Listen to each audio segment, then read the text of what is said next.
Hey everybody, Kevin here, Brown's Homestead Harvest House. I'm down in the butcher shop, Brown's Butcher Block. Right now I'm redoing something for our friend that has the moose. Got it all packaged up, did the back straps in some packages and froze them up, got them ready to go. And then we had those, that video a couple back with freeze-dried eggs, moose steak, and some croissants. And we're eating the moose steak, backstrap, and I've had it before, but dude, my jaw was so freaking hurting, and so was Shelly's after about the sixth bite. You know, and the steaks were only, the size of like that, But man, and they were only half-inch thick, medium rare, but man, that moose steak was so stinking tough.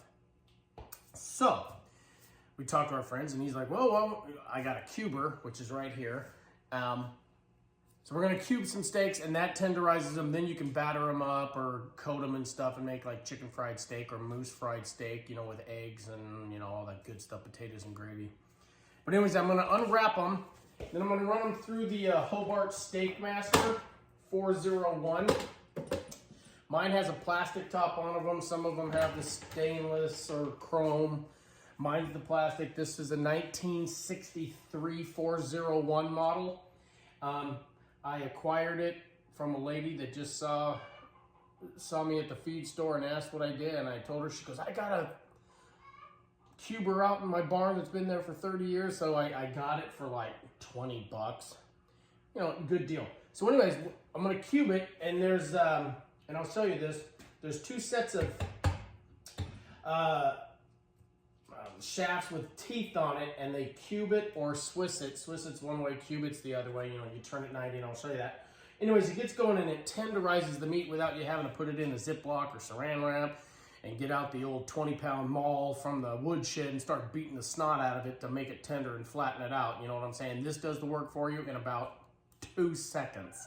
So I have to unwrap these, run them through, rewrap them and freeze them, cube steak, moose, and I'll show you how this thing gets going. I'll get a close-up on it once we do it here. I'm gonna do a couple. Whatever you do,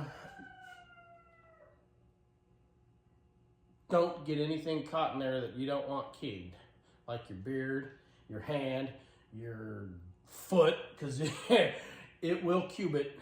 And yeah. So anyways, it has a guard on it, but I don't use it. I know, safety first. But it just kind of gets in the way a little bit and it's kind of floppy. So anyways, the teeth, these shafts rotate and they have all these teeth on them. Okay? And I'll get close up on this. So you drop it in one way and it goes through and it puts these perforated edges in it. See that? And then you rotate it 90 degrees and drop it through again. And there's your cube steak. Now this is a moose back straps that we're cubing. I'm gonna I'll get you up close here while I do this. All right, so you drop it in one way.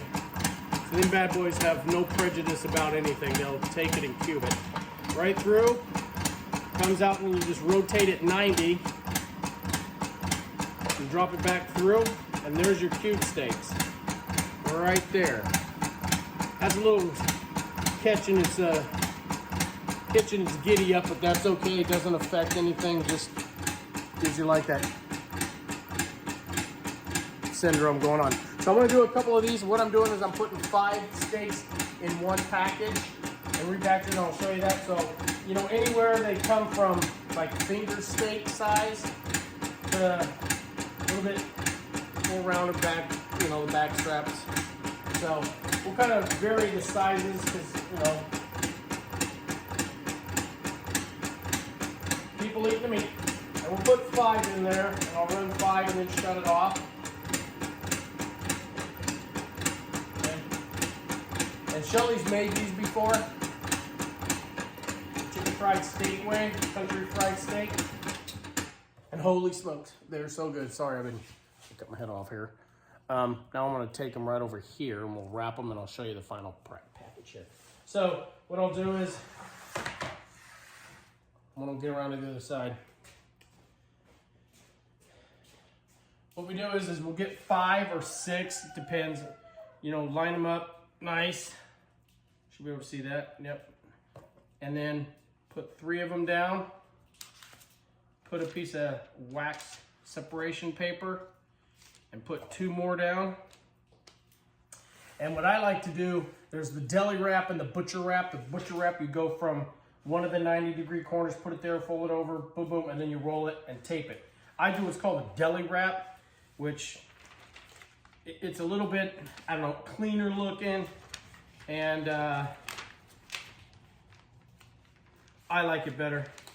I don't know if it has any better seal on it. You know, butcher wrap is that temporary thing like, hey, here, take this steak and go have it tonight for dinner. This is more of the deli wrap, where I think the seal would probably be a little tighter on it.